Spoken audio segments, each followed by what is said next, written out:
Magandang araw ng muli mga boss. Ang problema nitong sasakyan is meron daw kuliglig sa umaga. Tapos after ng ilang segundo, nawawala din daw yung kuliglig. Eh di wow. Kaya pala sa umaga ako pinapunta ni customer. Start ko na itong sasakyan mga boss, pakinggan nyo.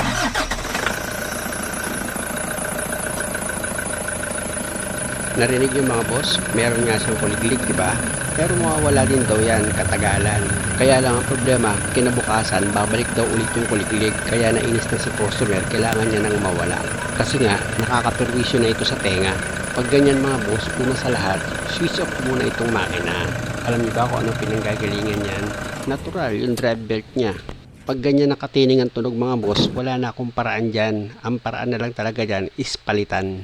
Yung kumakaskas, may paraan pa ako doon. Pero yung pag ganitong sobrat sa tining, wala nang paraan yan mga boss. Manipis na ibig sabihin yung drive belt niyan. Kaya matining na yung tunog. Sa pagtanggal ng drive belt mga boss, gamit ka lang ng number 40 na box wrench. Ilagay mo yung box wrench mo dito sa drive belt tensioner. Tsaka mo ngayon pihitin pababa or pakanan itong drive belt tensioner mo. Tapos nakita nyo diba, tinusukan ko yan ng allen wrench mga boss eh. Kaya lang bitin yung pagkakalagay ko ng allen wrench dyan mga boss. Kaya huhugutin ko ulit yan, ipipesto ko ng mas maayos para matanggal ko itong drive belt niya. Nagdadalawang isip pa kasi ako kung saan ko ipipesto eh, pero inayos ko lang naman, nakita nyo diba, binago ko lang yung position. Inilagay ko yung allen wrench mga boss para itong tensioner niya is hindi siya bumalik. Ayan yung pinaka-stopper bago ko tanggalin itong drive belt. At syempre naman, tinatandaan ko itong pasikot-sikot ng buhay ng drive belt bago ko siya tanggalin para sigurado kung hindi ako magkamali pag nilagay ko na yung bagong drive belt. O diba? Tanggal na itong drive belt ngayon mga boss. Ibig sabihin mga boss, natandaan ko na yung pasikot-sikot ng buhay ng drive belt. Pero pag kayo mga customer ang gagawa, mas the best picturean nyo muna para hindi kayo magkamali. Huwag kayong mag-alala mga boss, napakadali lang magpalit ng drive belt kung ganitong klase yung sasakyan nyo. Nakita nyo naman, di ba? Simple ko lang tinanggal itong drive belt. Ang tanong, sa pagbalik kaya, simple din kaya? Hahaha.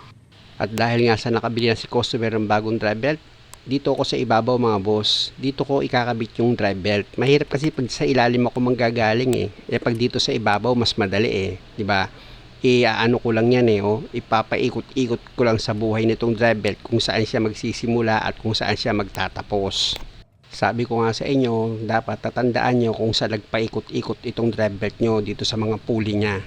Pag hindi kasi tama yung pagkakaikot-ikot ng drive belt nyo dito sa mga pulley nya, ang mangyayari dyan, kung hindi maikse, luluwag. Ganun ang mangyayari sa inyo dyan mga boss. Kita nyo ako, oh, kinakapa ko siya maigi. Pero hindi naman ako nagkakamali ng paglalagyan ko. Kaya lang mga boss, yung ano lang, yung ipin nung drive belt dapat siguraduhin yung nakalapat dito sa pulley. Ayun ang inaano ko dyan eh, kinakapa ko eh. Pero nakita nyo naman yung position ko ng drive belt, di naman ako nagkamali, di ba? Ganun kagad yung position ko. Kaya lang dito ko maselan sa pagkabit ko sa drive belt sa pulley niya. Ayoko kasing madali yung ipin eh nung ano yung drive belt. Ayoko magasgas yun eh. Dapat talaga nakalapat yun. Ayan o, inilalapat ko siya maigi bago ko gamitan talaga ng power ko yan para ikabit ko itong drive belt. Kung mapapansin nyo, pinalitan ko na nga itong nilagay ko eh. Pako na nilagay ko dito sa tensioner eh. Kaya lang hindi ko siya may baba maigi, wala akong matukuran eh. Hanggang dyan lang talaga siya eh. Oh. Kaya ang gagawin ko dyan mga boss para hindi ako mahirapan, yung pinaka the best. Gagamitan ko yan ng socket wrench sa number 14. Tapos may power handle na nakalagay. Ayun ang style na gagamitin ko para hindi ako mahirapan. Dahil nga sa medyo matigas din itong drive belt tensioner niya mga boss kapag pinihit nyo yan. Kaya hinabaan ko itong ilalagay ko. Pangalawa, nakaano lang naman ako, nakahiga lang naman ako dyan eh. Nakinakabit ko itong drive belt eh. Medyo kulang ako sa puwersa. Kung makikita nyo mga boss, inilagay ko na itong socket wrench sa number 14 dito sa belt tensioner niya. Tapos ipuposisyon ko na ngayon itong power handle kasi hihilahin ko yan pababa mga boss itong power handle para itong belt tensioner is bumaba siya. Pero tanggalin ko muna itong pako na ginamit kong stopper dito sa belt tensioner bago ko isampa itong drive belt dito sa tensioner bearing. Nakita nyo mga boss, di ba? Pumersa na ako. O, ngayon, pag nakapersa na ako mga boss, isasampa ko na ngayon itong drive belt dito sa tensioner. Yun nga lang mga boss, pasensya na kayo. Nasagi ko itong camera, nag-blurred. Pero huwag kayo mag-alala mga boss kasi naisampa ko naman ng maayos itong drive belt. Yun nga lang mga boss, gagamit ka talaga dyan ng kaunting lakas para maisampa mo ng maayos itong drive belt. At kung makikita nyo mga boss, di ba? Okay na siya. Siyempre naman, ang susunod kong gagawin dyan is i-check ko itong drive belt dito sa mga pulley. Kung okay ba yung kapit ng ipin niya, ng belt dito sa pulley, hindi ba siya lihis, pantay ba siya, ganun kayo dapat mag-check up para hindi kayo magkamali. Hanggat maaari, tutukan ko pa ng camera yan para makita nyo na ganyan ako kaselan pag ako gumagawa ng sasakyan. Yung pag-iingat mo kasi sa paggawa ng sasakyan ng mga customer, pagmamahal ang tawag doon. Unang-una, hindi na sila pabalik-balik. Pangalawa, hindi mo sila maaabala. At higit sa lahat, magkakaroon sila ng tiwala sa'yo.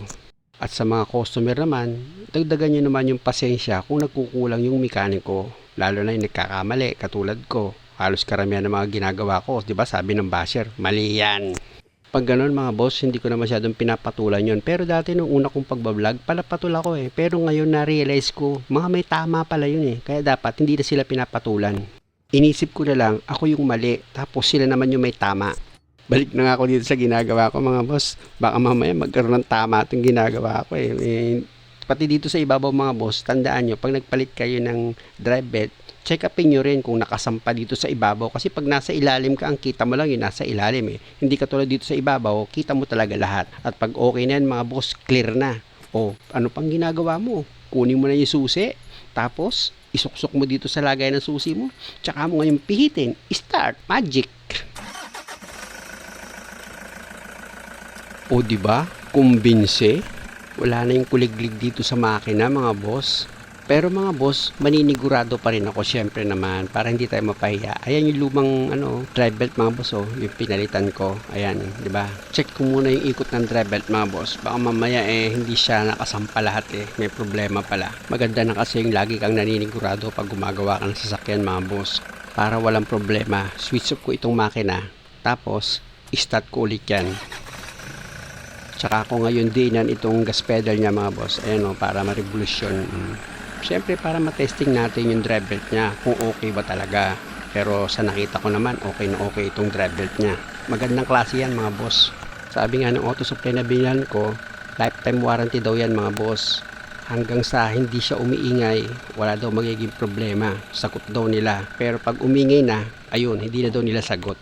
Muli, maraming salamat sa panonood. Sana nakakuha kayo ng idea. At kung maaari, huwag niyo naman sanang kalimutang mag-subscribe sa channel ko. Salamat!